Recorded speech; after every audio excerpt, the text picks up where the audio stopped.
Seigneur, nous te disons merci pour ce moment, pour cette grâce. Nous voulons que tu disposes nos cœurs, Seigneur. Nous voulons que tu nous parles.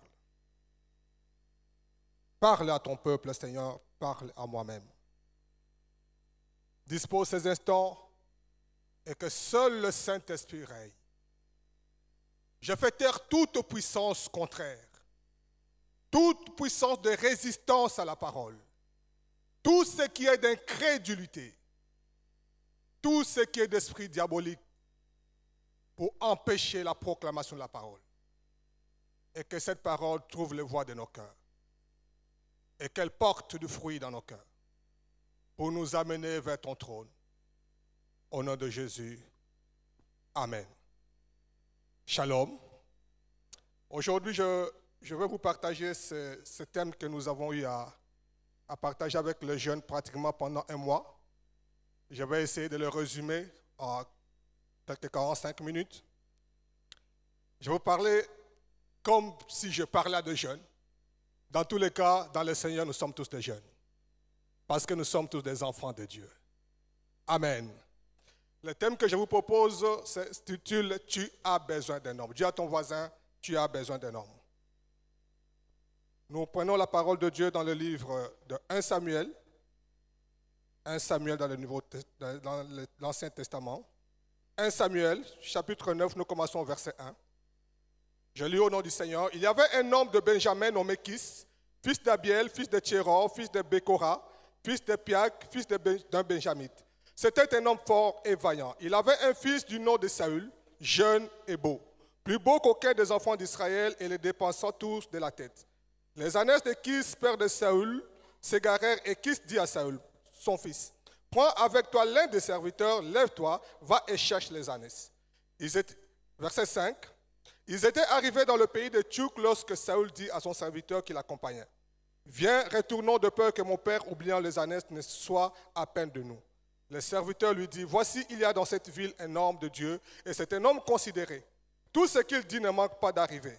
Allons-y donc, peut-être nous fera-t-il connaître le chemin que nous devons prendre. » Saül dit à son serviteur, « Mais si nous y allons, que porterons-nous à l'homme de Dieu? Car il n'y a plus de provisions dans nos sacs, et nous n'avons aucun présent à offrir à l'homme de Dieu. Qu'est-ce que nous avons? » Le serviteur reprit la parole et dit à Saül, « Voici, j'ai sur moi le quart d'un cycle d'argent, je le donnerai à l'homme de Dieu et il nous indiquera notre chemin. » Comme il montait à la ville, verset 11, comme il montait à la ville, il rencontrait de jeunes filles sorties pour puiser de l'eau et il leur dit, « Le voyant est-il ici? » Elles leur répondirent en disant, « Oui, il est devant toi. Mais va promptement car aujourd'hui il est venu à la ville parce qu'il y a un sacrifice pour le peuple sur le haut lieu. Quand vous serez entrés dans la ville, vous le trouverez avant qu'il ne monte en haut lieu pour manger, car le peuple ne mangera point qu'il ne soit arrivé, parce qu'il doit bénir le sacrifice. Après quoi, les conviés mangeront. Montez donc car maintenant vous le trouverez. » Nous allons sauter, verset 17. Lorsque Samuel y aperçut Saül, l'Éternel lui dit, « Voici l'homme dont je t'ai parlé. C'est lui qui régnera sur mon peuple. » Verset 19. Samuel répondit à Saül, « C'est moi qui suis le voyant. Monte devant moi en haut lieu et vous mangerez aujourd'hui avec moi. Je te laisserai partir demain. Je te dirai tout ce qui se passe dans ton cœur. Ne t'inquiète pas des ânesses que tu as perdues. Il y a 3 jours car elles sont retrouvées. Et pour qui est réservé tout ce qu'il y a de précieux en Israël? N'est-ce pas pour toi et pour toute la maison de ton père? » Saül répondit, « Ne suis-je pas Benjamin de l'une des plus petites tribus d'Israël? Et ma famille n'est-elle pas la moindre de toutes les familles de la tribu de Benjamin? Pourquoi donc me parles-tu de la sorte? » Verset 27. Quand ils furent descendus à l'extrémité de la ville, Samuel dit à Saül, « Dis à ton serviteur de passer devant nous. » Et le serviteur passa devant. « Arrête-toi maintenant, reprit Samuel, et je te ferai attendre la parole de Dieu. » Chapitre 10, verset 1er. Samuel prit une fiole d'huile qu'il répandit sur la tête de Saül. Il le baisa et dit, « L'Éternel ne t'a-t-il pas oint pour que tu sois le chef de son héritage? Aujourd'hui, après m'avoir quitté, tu trouveras 2 hommes près de ce pulcre de Rachel, sur la frontière de Benjamin, à Tchelchak. Ils te diront, les ânesses que tu es allé chercher sont retrouvées, et voici ton père ne pense plus aux ânesses, mais il est à peine de vous. » Il dit, « Que dois-je faire au sujet de mon fils? » De là, tu iras plus loin et tu arriveras au chêne de Tabor, où tu seras rencontré par 3 hommes, montant vers Dieu à Bethel et portant l'un 3 chevreaux, l'autre 3 gâteaux de pain et l'autre une outre de vin. Ils te demanderont comment tu te portes et te donneront 2 pains que tu recevras de leurs mains. Après cela, tu arriveras à Gubea Elohim où se trouve une garnison de Philistins en entrant dans la ville. Tu rencontreras une troupe de prophètes descendant du haut lieu, précédés de luth, du tambourin, de la flûte et de la harpe, et prophétisant eux-mêmes. L'Esprit de l'Éternel te saisira, tu prophétiseras avec et tu seras changé en un autre homme. Puis tu descendras, verset 8, puis tu descendras avant moi à Gilgal, et voici je descendrai vers toi pour offrir des holocaustes et des sacrifices d'action de grâce. Tu attendras 7 jours jusqu'à ce que j'arrive auprès de toi et que je te dise ce que tu dois faire. Amen. Ce long texte nous relate comment Saül accède à la royauté. Saül, c'est un roi que le peuple d'Israël a réclamé. Au fait, le peuple, celui qui régnait sur le peuple, c'était Samuel. Il était juge en Israël. Et c'était un juge modèle. Mais Samuel a vieilli. Et la relève devait être assurée. Mais la Bible dit que les enfants de Samuel n'avaient pas bon témoignage. Et le peuple se rendait compte que les enfants de Samuel ne méritent pas de remplacer Samuel. Il réclame un roi à Samuel. Il dit, puisque tes enfants ne sont pas dignes de te remplacer, donne-nous un roi comme les autres peuples. La Bible dit que cette demande déplie à Samuel. Et Samuel va vers Dieu. Mais Dieu lui dit, fais ce qu'il te demande. Parce que s'ils réclament un roi, ce n'est pas toi qu'ils ont rejeté, c'est moi qui ont rejeté pour que je ne sois plus leur roi. Pour dire que la royauté de Saül, ce n'était pas une royauté qui était dans la volonté parfaite de Dieu. C'était quelque chose qui a été forcé. Le peuple a forcé la main de Dieu. Et il arrive que nous puissions demander quelque chose de forcer la main de Dieu. C'est ainsi que Saül n'a pas été préparé pour être roi. Saül apprend qu'il devient roi à quelques jours de la royauté. Personne ne savait que Saül deviendrait roi, ni son père, ni lui-même, ni qui que ce soit. Ni même Samuel. Mais puisque Dieu doit donner un roi au peuple, Dieu va recruter Saül. Et Dieu va mettre Saül dans une formation accélérée. Et cette formation va passer par le voyage que Dieu a provoqué que Saül va faire. Pour que Saül rencontre des gens qui vont l'amener, qui vont le former pour qu'il accède à la royauté. Saül n'est pas comme David. David a été oint depuis le bas âge. David savait qu'il deviendrait roi. Et David a eu la grâce de grandir dans le palais royal. David a appris à manger avec le roi. Il a appris à s'habiller comme un prince. Du reste, il s'est marié avec une princesse. C'est ainsi que David, c'était un roi qui a été préparé selon la volonté de Dieu. Et Dieu dit à David que c'est l'homme selon mon cœur. Mais quoi que ce soit, lorsque Dieu recrute Saül et qu'il dit à Samuel que je t'enverrai un homme, Dieu va mettre Saül dans un processus de rencontre. Alléluia. Bien-aimé, la vie est faite de rencontres. Toute notre vie, c'est un voyage. La Bible dit que nous sommes des pèlerins sur terre. Et toute notre vie, nous la passerons qu'à rencontrer des hommes. Et Dieu ne fait rien sans l'homme. Dieu est capable de faire toutes choses sans un homme. Mais Dieu, par sa préséance, a choisi de faire des choses en passant par l'homme. Du reste, lorsque Dieu a choisi de sauver l'homme, Dieu a cherché un homme, l'homme parfait, Jésus-Christ. Et Dieu va susciter un problème dans la famille de Kis pour pousser Saül à se mettre dans un voyage qu'il ne comprenait pas. Et comme j'ai dit, lorsque nous venons dans le monde, dans ce voyage dans le monde, nous voyons pas ce voyage par la naissance. Saül va rencontrer plusieurs personnes, plusieurs catégories de gens que nous ne saurons pas tous citer, nous allons citer quelques-uns. La première personne que Saül va rencontrer dans son voyage, c'est son père. La Bible dit que ce jour-là, son père lui dit, Saül, prends un de ses serviteurs, va chercher les ânesses. Le père de Saül symbolise les parents, nos parents, ces braves gens qui nous ont mis au monde. Ces gens à qui Dieu a confié la mission de nous procréer, de nous éduquer, de nous soigner, de nous vêtir, de nous accompagner jusqu'à ce que nous soyons des hommes, nous soyons des femmes, jusqu'à ce que nous puissions nous prendre en charge. Et puisque Dieu a choisi ces gens, Dieu met dans ces gens des capacités pour faire ce travail-là. qu'ils soient pauvres, qu'ils soient illettrés. Bien aimé, les parents ont ils sont un mystère. Ces hommes, ces femmes qui t'ont mis au monde sont un mystère. Il peut dire des choses, il peut ne pas t'expliquer, il peut ne pas être en mesure de t'expliquer pourquoi il te demande de faire ça. Mais puisque Dieu, qui lui a confié la mission de t'accompagner jusqu'à l'accomplissement de ta vie, Dieu lui donne des conseils dans son cœur. Kis ne savait pas pourquoi il demande à Saül d'aller chercher les ânesses. Mais papa, il y a plusieurs serviteurs dans cette maison. Est-ce que je dois aller errer dans la bourse pour chercher des ânesses? Tu ne peux pas envoyer des serviteurs, pourquoi moi? Heureusement que Saül, c'était un garçon obéissant. Bien-aimé, ses parents, ce sont des gens. La Bible dit, honore ton père et ta mère, car c'est une promesse qui est assortie d'une récompense. Honore ton père et ta mère, c'est alors que tu vivras longtemps et heureux dans la vie. Parfois nous passons à côté, parfois parce que nous avons grandi, parfois parce que nous avons étudié et nous n'écoutons plus ses parents. Bien aimé, Saül ne pouvait pas comprendre pourquoi Kis l'envoyait. Kis était en train de mettre Saül sur le chemin de la royauté. Kis lui-même ne comprenait pas. Il y a des choses que tes parents te diront que tu ne comprendras pas. Il y a des choses que eux-mêmes, maman, pourquoi tu fais ça? Pourquoi tu dis ça? Pourquoi papa, tu veux pas que je me marie avec cette fille? Je l'aime, elle est belle, elle est même bien éduquée. Non, je ne le sens pas. Elle ne pourra pas te donner les raisons comme Kis. Mais ces choses-là vont t'amener vers l'accomplissement des promesses de Dieu dans ta vie.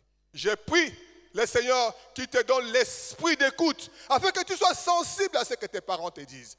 Même si tes parents ont 80 ans, même si tes parents ont vieilli, même s'ils n'ont pas étudié, même s'ils sont pauvres, ils ont quelque chose à te dire à ce qui concerne ta vie. Parce qu'ils ont reçu une mission de t'amener vers ta destinée.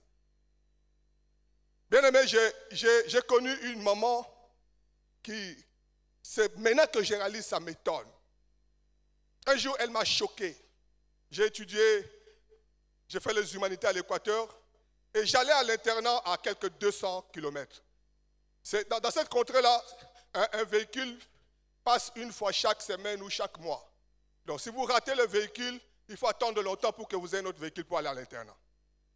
Et pendant qu'on attendait le véhicule, cette semaine-là, elle était malade. Et j'ai commencé à hésiter si je dois aller à l'internat. Et elle me dit, chérie, tu prends ton véhicule et tu pars.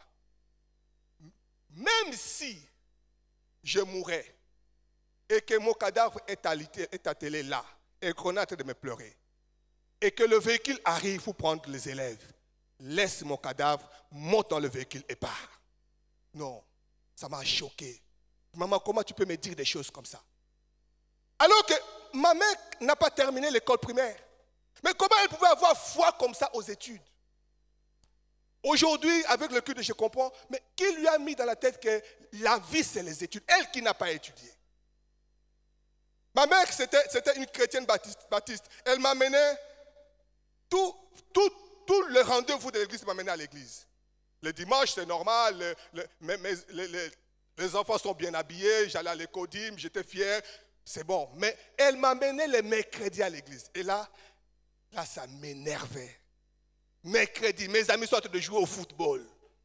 Maman, tu veux que j'aille... Et elle était obligée même de me corrompre pour que j'accepte de l'accompagner. Elle dit, chérie, on va à l'église, au retour, je vais t'acheter ceci. Et j'étais obligé de la suivre. Et j'ai participé comme ça aux réunions de la semaine à mon église. Mais je ne savais pas qu'un jour, je prêcherais à la parole du salut. Elle l'avait compris, elle était en train d'investir. Elle ne savait pas que j'allais prêcher un jour à la parole du salut. Mais Dieu avait mis dans son cœur de m'accompagner jusqu'à ce que j'écoute l'évangile. Quand elle est partie, je me suis accroché à ce Dieu.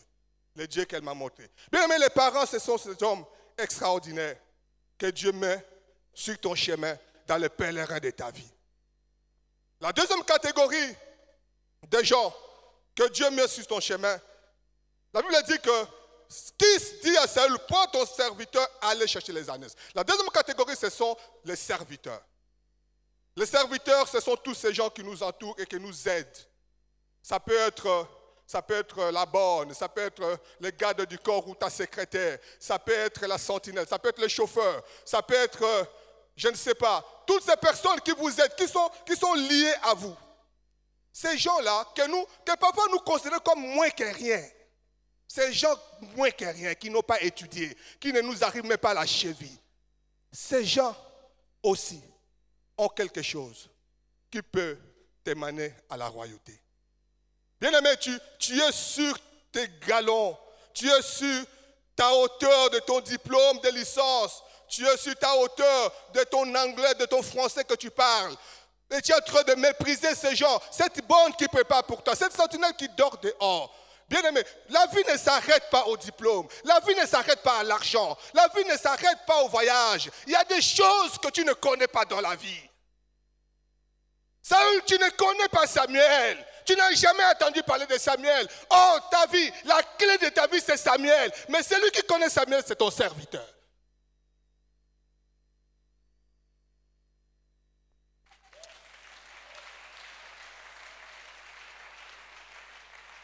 La Bible parle de cet homme Naaman qui était malade, général, avec ses galons.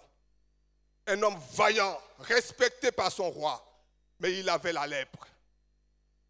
Mais Naaman avait la grâce d'avoir une fille israélite, esclave, bonne de sa femme. La Bible dit qu'un jour, cette fille prit son courage pour dire à sa maîtresse, maman, si papa était en Israël, il y a un serviteur de Dieu là-bas. Il pourrait prier pour lui et il serait guéri. Ce qui m'étonne, cette fille-là, c'est d'abord, c'est une femme, une fille. 2, elle est jeune. 3, elle est esclave. Donc, tout était réuni pour que cette fille apprenne à se taire. Des sujets comme la maladie. Non, on n'en parle pas comme ça. Et la maladie de qui? Du général. Tu vois et tu t'étais. Comment tu peux aborder ce sujet avec maman? Tu commences comment? Je présume que si cette fille, esclave, petite fille, a eu le courage de parler avec cette femme, c'est que cette femme avait l'oreille à cette fille. C'est que cette femme était perméable. Elle était perméable. Est-ce que ta bonne peut te parler, madame? Est-ce que ta bonne, elle a quelque chose à te dire? Toi la patronne, toi qui connais tout. Toi qui as étudié aux États-Unis. Qu'est-ce que la bonne qui vient de Kinshasa ne peut te dire? Qu'est-ce qu'elle a à t'apprendre? Et parler de ton mari. Bien-aimé, il y a des choses que tu ne connais pas. Tu ne connais pas qu'en Israël, il y a Élysée. Tu ne le sais pas. Ça ne s'apprend pas dans les universités.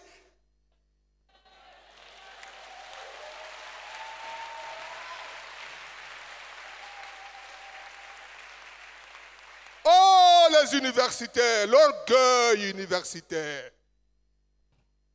Je n'ai jamais vu des gens aussi orgueilleux que les universitaires.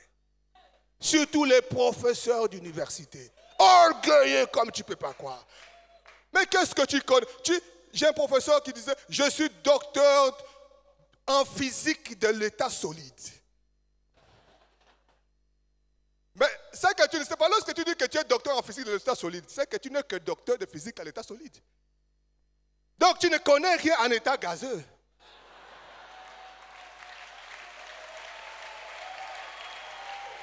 Et nous sommes là de rien des titres. Je voyage au travers du monde. Moi, non. Il y a des choses que tu ne connais pas, mon frère. J'ai un professeur qui a eu l'honnêteté de me dire, mon professeur, il était honnête pour me raconter cette histoire. Il dit, sa femme a une bonne qui a été recrutée vers Kingassan. Il habite en Binza. Et cette fille-là, quand elle met les habits sur le fil, et quand il menace de pleuvoir, on lui dit, enlève les habits. Parfois, elle enlève tout de suite. Parfois, elle traîne.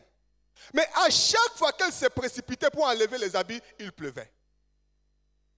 Mais à chaque fois qu'il traînait, mais on t'a dit, elle traîne, maman, il peut vanter. Il peut même commencer à pleuvoir et puis la pluie passe. Alors les pauvres, ils ne comprenaient pas. Il dit, mais cette fille, qu'est-ce qu'elle connaît de la météorologie? Et il a pris son courage, il a pris l'humilité ce jour-là, il a fait asseoir la fille. Dis-moi, comment tu sais qu'il ne va pas pleuvoir? Il dit, hey, papa, ça n'a pas cité. Au moins, le cas où tu as dit, awa, mbula na biso ya kanzela kingasani.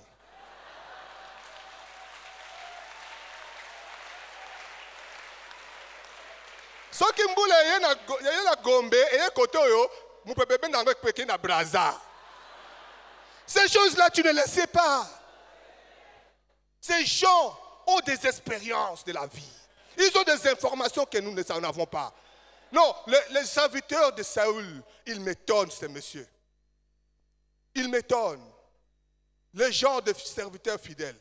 D'abord, il a la connaissance de choses que Saül n'a pas. Saül est jeune. Même s'il est fils à papa, il y a des choses qu'il ne connaît pas. Mais ce qui m'étonne, c'est que non seulement il a la connaissance, l'expérience de la vie, mais il sort son argent. Il sort son argent. Il dit à Saül, non, on ne rentre pas. On va dans cette ville, il y a un homme de Dieu, on va les consulter. Saül dit, mais on n'a rien. Saül, comme un bon Israélite, il sait qu'on ne peut pas aller les mains vides vers le serviteur de Dieu. Il dit, non, j'ai quelque chose, j'ai encore un peu d'argent en poche. Cet argent, c'était l'argent de ce serviteur. Ce n'était pas l'argent de Saül. C'était peut-être son petit salaire. Mais il a préféré sortir son argent pour financer l'audience de son maître auprès du serviteur. Et c'est ça qui va faire que Saül devienne roi. Bien-aimé, je prie que Dieu te donne des serviteurs qui ont pitié de toi. Des serviteurs qui peuvent se dépouiller pour que toi tu puisses arriver. Des serviteurs qui pourraient prendre leur argent et se consacrer en attendant que tu arrives. Parce qu'il y a des serviteurs qui sont méchants. Que Dieu t'éloigne des bonnes qui sont méchantes. Que Dieu éloigne ta maison des sentinelles qui sont méchants. De tous ces chauffeurs qui sont méchants. Qui font les taxis avec ta voiture. Que Dieu t'éloigne de ces genres de personnes. Que Dieu t'éloigne, que Dieu te donne des caissiers, des comptables qui sont honnêtes, qui sont fidèles et qui ont pitié de toi. Bien aimé, si tu n'as pas de serviteurs qui ont pitié de toi, tu ne feras rien. Si tu as un comptable et une caissière qui n'ont pas pitié de toi, tu vas travailler toute ta vie pour eux. Tu ne deviendras jamais millionnaire. On devient millionnaire en un jour. Ça ne tombe pas pour comme ça. À moins que tu prennes ça en politique. Mais si tu es un vendeur de piodi, tu es un vendeur de cacahuètes, tu es quelqu'un qui travaille, tu vas à Dubaï et tu reviens. 1 million, ça s'est construit. C'est le petit bénéfice de $10, plus $10, plus $20, plus $100, plus $1000, plus $100,000 qui te viennent 1 million. Mais si tu as un comptable malhonnête, mais tu es foutu. Tu as une caissière qui est mal, tu es foutu. À chaque fois qu'un petit $10 entre, ça sort par derrière. Bien aimé, que Dieu nous fasse grâce. Dans notre voyage sur terre, je prie que Dieu mette sur ton chemin des hommes et des femmes qui vont t'accompagner jusqu'à l'accomplissement de la promesse de Dieu dans ta vie. Amen. La troisième catégorie de personnes que Dieu met sur ton chemin. La Bible dit que lorsque Saül avance, il rencontre 3 jeunes filles. Il ne les connaissait pas. Ces jeunes filles, je l'appelle monsieur et madame quiconque, l'homme de la rue. Ces gens que nous rencontrons, peut-être que nous ne rencontrerons plus jamais. Ces gens que nous rencontrons dans des taxis. Ces gens que nous rencontrons dans les alimentations. Ces gens à qui nous posons des questions quand nous sommes perdus dans un quartier. J'aime les quinois. Ces filles, ce sont vraiment des quinoises. La Bible dit que Saül leur pose la question, le voyant est-il ici? Mais écoute, elles commencent à expliquer. Elles expliquent. Je ne sais pas, peut-être parce que Saül était un beau gars. Mais elles donnent toutes les précisions sur l'horaire de Samuel. Et elles insistent et disent, il faut aller maintenant, sinon tu vas le manquer. Ces jours-là, Saül pouvait aussi manquer Samuel de 5 minutes. Et tout est perdu. Bien aimé, ces gens que nous rencontrons dans la rue, ces gens que nous ne connaissons pas, et que nous rencontrons dans la vie, il faut avoir des égards pour eux. Il faut avoir des égards pour tout le monde. Ne te même pas sur tes chevaux. Tu ne connais pas la personne qui est devant toi. Peut-être que tu ne lui arrives même pas à la cheville parce qu'il est en babouche. Tu ne le connais pas. Tu ne connais pas le visage de Bill Gates. Tu peux le rencontrer au grand hôtel en babouche. Et ces gens-là, ils sont comme ça. Parce qu'il n'a plus rien à voir avec les habits. Il paie 50 milliards de dollars. C'est-à-dire qu'il peut payer tous les fonctionnaires congolais pendant 20 ans sans faire faillite. Et tu peux rencontrer quelqu'un comme ça, tu te montres désobligeant, et puis tout est foutu. Tout est foutu. Monsieur quiconque. Les amis qui sont aux Nations Unies m'ont raconté cette histoire qui s'est passée au Kenya avec Barack Obama. Barack Obama, cette histoire se passe il y a 10 ans en arrière, avant même qu'il ne devienne président pour le premier mandat. C'est un Kenyan en réalité. Et pressentant que les choses vont bouger dans sa vie, il s'est dit que sûrement, tel que je monte, je passerai au primaire. Et si Dieu est avec moi, si je passe au primaire, je serai président des États-Unis. Et si je deviens président des États-Unis, ça sera compliqué que j'aille en Afrique. Et comme il est africain, comme il est kenyan, la corde sensible de l'Afrique le bouge. Il dit, ok, j'organise un voyage au Kenya avant que les affaires ne viennent. Et il a eu l'opportunité d'avoir ce voyage au travers d'une mission des Nations Unies. Et on demande à la mission des Nations Unies à Nairobi d'organiser son voyage. Ce n'est pas l'ambassade des États-Unis. Et la personne qui est responsable des Nations Unies, c'est une femme, une blanche. Et la correspondance arrive et dit, ok, vous organisez l'arrivée de monsieur le sénateur Obama, qui va faire autant de jours, mais en marge de ses activités aux Nations Unies, il devra visiter quelques familles. Alors prenez des dispositions, allez avertir ces familles-là pour qu'ils ne se déplacent pas à tel jour et telle heure. Ces familles-là se trouvent dans un faubourg. Imagine-toi vers Malueko, Kinshasa, Nasuka. C'est un des parents d'Obama qu'il tenait à rencontrer pendant ce séjour-là. Alors la dame, la responsable des Nations Unies, elle regarde et dit, mais c'est quoi cette affaire? Moi, je vais aller à Kinshasa là-bas pour arranger un rendez-vous. C'est quoi? D'abord, c'est qui ce sénateur qui va aller à Kinshasa là-bas? On dit non, au fait, le sénateur est noir. Ah bon? En plus. Et il est kenyan d'origine, c'est pourquoi il veut aller là-bas. Alors, cette femme-là, elle appelle sa secrétaire, dit, hey, regarde, tiens cette adresse, va chercher l'adresse là-bas, et puis du reste, quand ce monsieur-là arrive, tu l'as pour le prendre à l'aéroport, tu organises ça. Moi, je n'ai pas le temps pour aller là-bas. Et la secrétaire, la petite secrétaire, qui n'a pas beaucoup étudié, qui connaît juste le clavier, elle prend cette adresse et elle organise ses rendez-vous avec son cœur. Et Obama arrive à l'aéroport, on a dit à Obama, c'est la représentante des Nations Unies qui va t'accueillir à l'aéroport. Elle arrive, elle voit une dame, une noire. Elle dit, mais on m'a dit que c'est vous la représentante des Nations Unies? Non, non, c'est ma patronne. Ah bon? Et vous, c'est qui? Je suis sa secrétaire. Et il a compris. Et il a terminé ses réunions. Et il a dit à cette dame, madame, le Kenya me manque. Amène-moi partout où je peux me sentir Kenya, où je peux manger Kenya. Ne m'amène pas dans des choses de blanc. Et puis, pour ce rendez-vous, on va. Alors, la femme a fait vraiment tout ça. Ils sont allés manger, ils sont allés à cette adresse, il a vu sa famille. Et le jour où il part, il sort sa carte de visite, donne à cette femme. Il dit, madame, j'étais très heureux. J'ai passé de très bons moments, j'ai de très bons souvenirs. Mais écoute, si Dieu veut, je serai un grand homme dans ce monde. Prends ma carte. Et si Dieu veut, je vais te chercher. Et la femme qui ne suivait même pas l'actualité, elle a pris sa carte, elle l'a mis dans son sac, et puis elle oublia. Et puis les élections commencent aux États-Unis, Obama monte dans les sondages, et puis Obama devint président. Cette femme n'en sait rien du tout. Alors, dans la tradition américaine, lorsqu'un nouveau chef d'État arrive, et avant de prendre les fonctions, il organise un dîner. Un dîner de 100 personnes seulement. Et dans ce dîner, c'est lui-même qui dresse la liste des invités. Généralement, ce sont l'équipe de campagne, ceux qui l'ont aidé à devenir président, ses amis personnels, sa famille. Et Obama va mettre le nom de cette femme. Alors, un message arrive à l'ambassade des États-Unis à Nairobi. Madame telle, travaillant aux Nations Unies, est attendue au banquet avec le président américain dans 4 jours. Alors, comme les Américains savent bien faire les choses avec exagération, l'ambassadeur, vous imaginez l'ambassadeur qui reçoit un message du nouveau président qui n'a pas compris ses fonctions.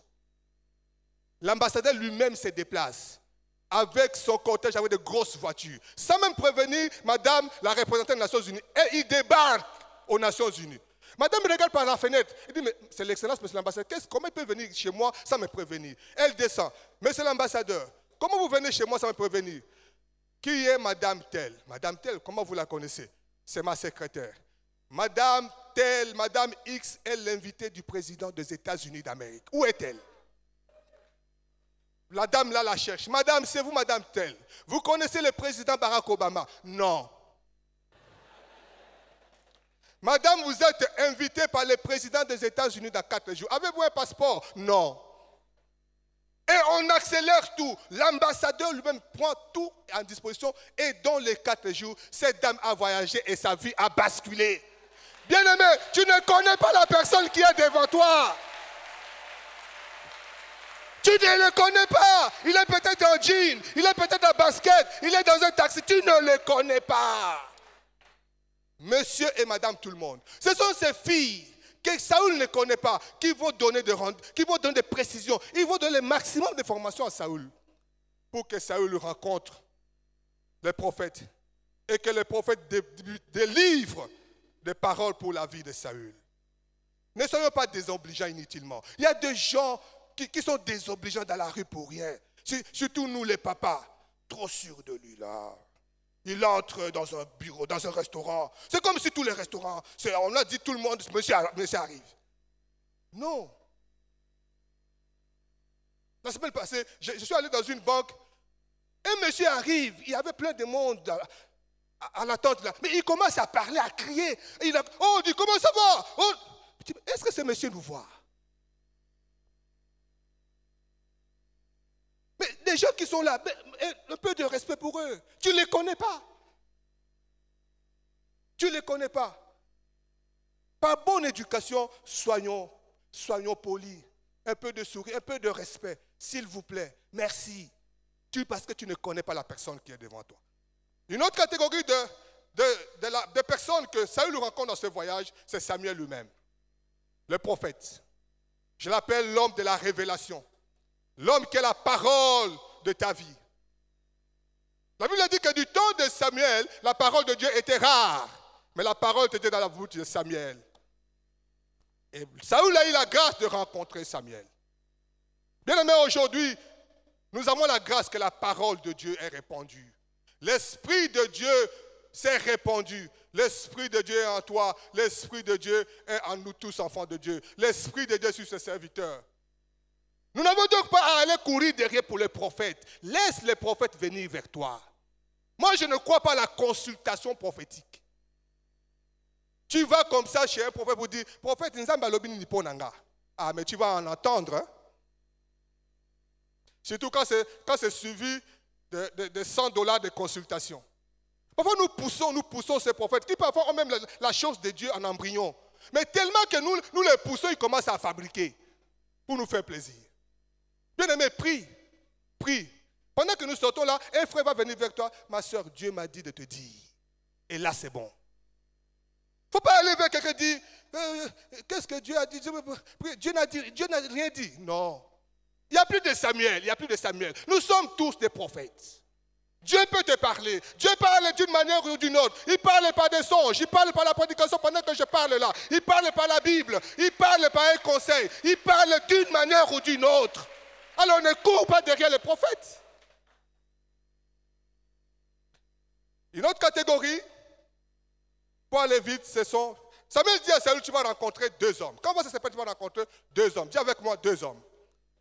Ces 2 hommes, Samuel dit, ils vont te dire que les ânesses que tu cherches sont retrouvées.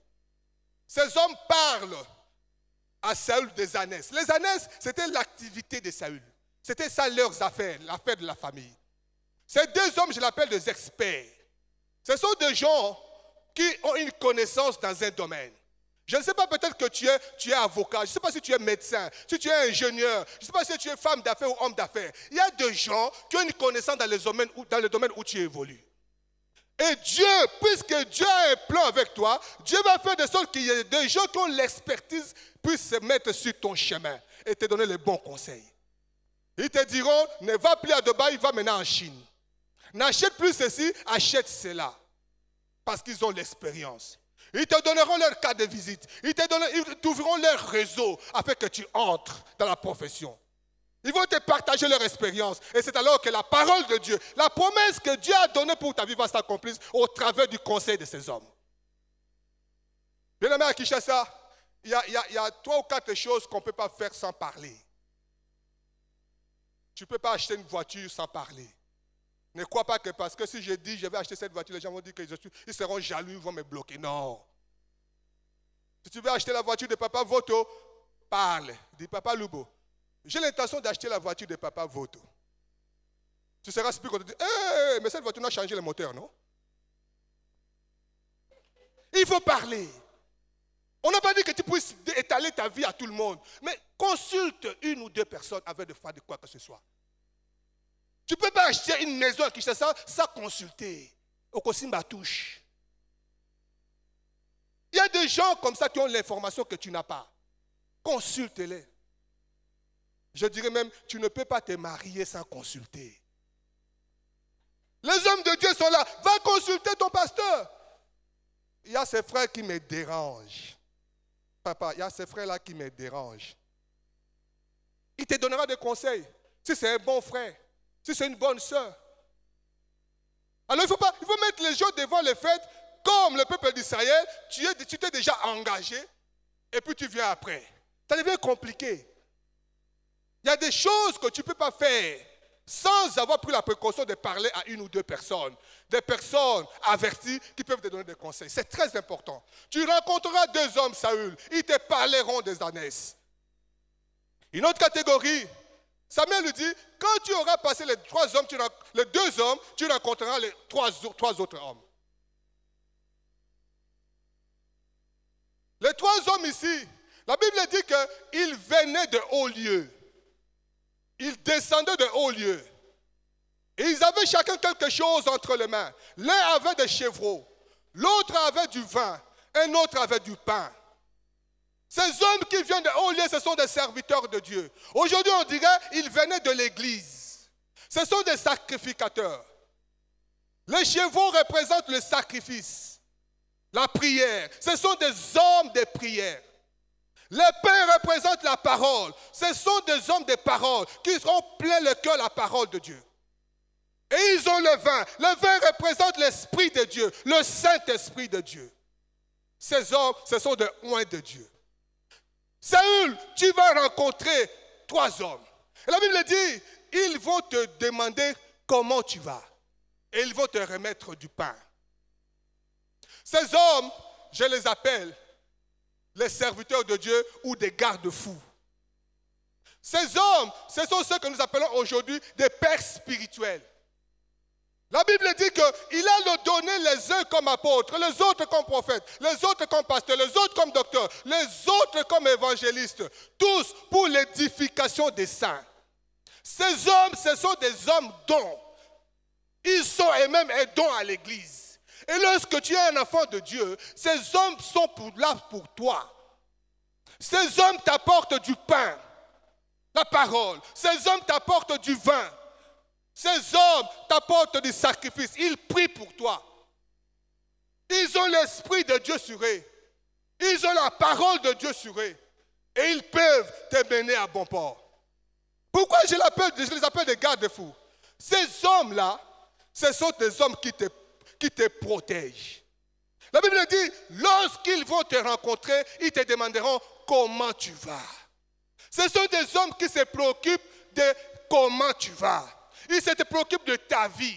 Ils ne sont pas intéressés par ce que tu as. Ils ne sont pas intéressés par ton argent. Ce qui les préoccupe d'abord, c'est toi, parce que tu es un fils. Je sais qu'il y a des problèmes dans la ville. Je sais qu'il y a des problèmes dans l'église du Congo. Je sais qu'il y a des problèmes dans l'église de cette génération. Je sais qu'il y a des aventuriers. Mais autant qu'il y a des aventuriers, autant il y a des vrais hommes de Dieu à qui on peut se confier. Bien-aimés, nous avons la grâce d'avoir des hommes de Dieu dans cette église. Nous allons avoir la grâce d'en avoir même dans cette ville. Qui est ton Père? Comment tu peux vivre ta vie spirituelle sans avoir un homme en qui tu as confiance? Tu ne connais pas tout. Il y a des hommes que Dieu a préparés pour te porter vers là où tu dois aller. Mais pourquoi tu te bats seul? Qui est ton Père spirituel? Tu n'as vraiment trouvé personne dans cette église à qui tu peux te confier. Même si tu n'en trouves pas ici, tu n'as trouvé personne à qui chercher ça, auprès des hommes de Dieu à qui tu peux te confier. Un homme devant qui tu peux être nu sans avoir honte. Un homme devant qui tu peux tout déballer quand ça va mal. Un homme qui peut te dire, mon fils, comment tu vas? À qui tu peux dire, papa, je suis tombé. Ces choses sont importantes dans la vie. Si tu n'as pas ces hommes dans ta vie, tu auras des problèmes. Parce que quand les choses vont se gâter, il n'y aura personne pour présenter des sacrifices pour toi. Il n'y aura personne. La Bible dit, Dieu a rejeté Saül. Mais Samuel continue à pleurer sur Saül. Pourquoi? Parce que Saül était son fils. David avait Nathan.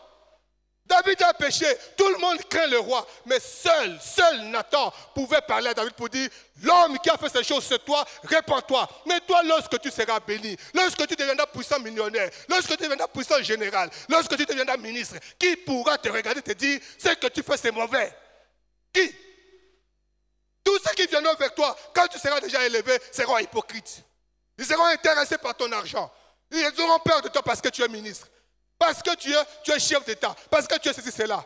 Mais ton père spirituel, quel que soit ton argent, quel que soit ton niveau, il te dira la vérité. Parce qu'il a le souci de ton âme. Ce qui le préoccupe, c'est ton âme. Il pourra jeûner et prier sans même que tu le saches. Parce que c'est un sacrificateur. C'est pourquoi je l'appelle des garde-fous. Des garde-fous. Qui pourra te soutenir lorsque les choses iront mal? Qui pourra te regarder et te dire, ne prends pas cette femme de un bureau. Tu as en train de pécher, mon fils. Tu iras en affaire. Qui pourra te le dire? Tu trouveras des hommes de Dieu qui vont changer l'évangile parce que tu as des millions. Parce qu'ils n'ont aucun souci de ta vie. Parce qu'ils ne te connaissent pas. Mais celui qui t'a vu faible, qui t'a accompagné. Chaque jour, tu viens le voir. Tu le consultes. Papa, j'ai tel projet. Papa prie, je souhaite attendre une ordonnance. Papa prie. Lorsque l'ordonnance arrive, pour lui, tu es un fils. Il n'est pas impressionné par ton argent. Parce qu'il te connaît. Il t'a vu faible. Et tu sais qu'il t'a soutenu pour que tu y arrives. Pourquoi tu te prives de la grâce de Dieu? Qui est ton Père? Dis-moi qui est ton Père. Je te dirai qui tu es. On raconte l'histoire de 3 hommes de Dieu.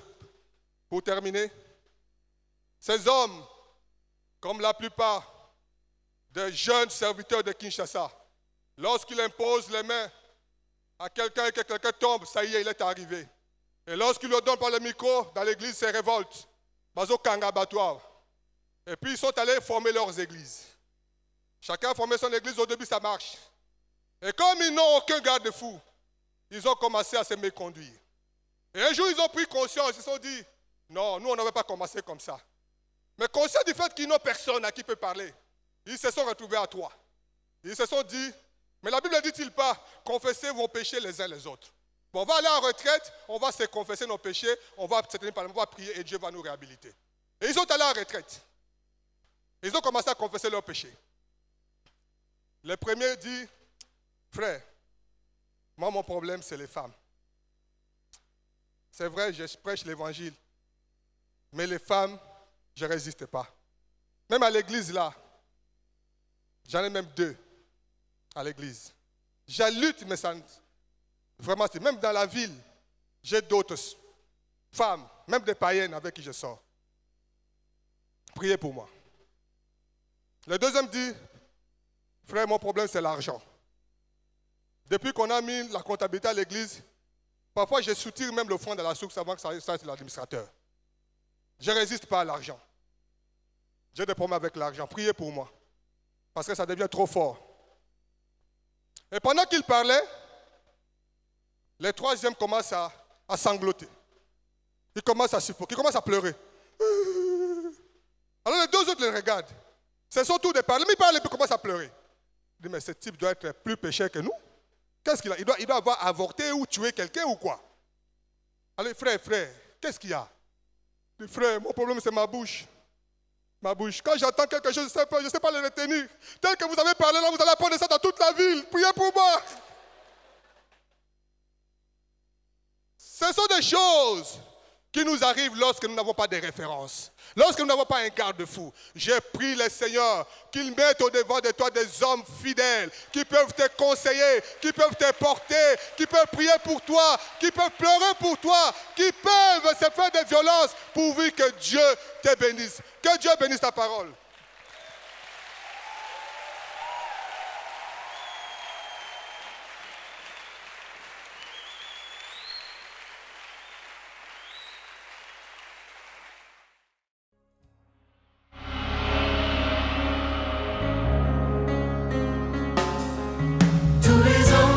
Sa sainteté, l'univers crie sa majesté, chantons gloire et puissance, force et louange à l'agneau immolé, à l'agneau immolé. Les ténèbres ont reculé devant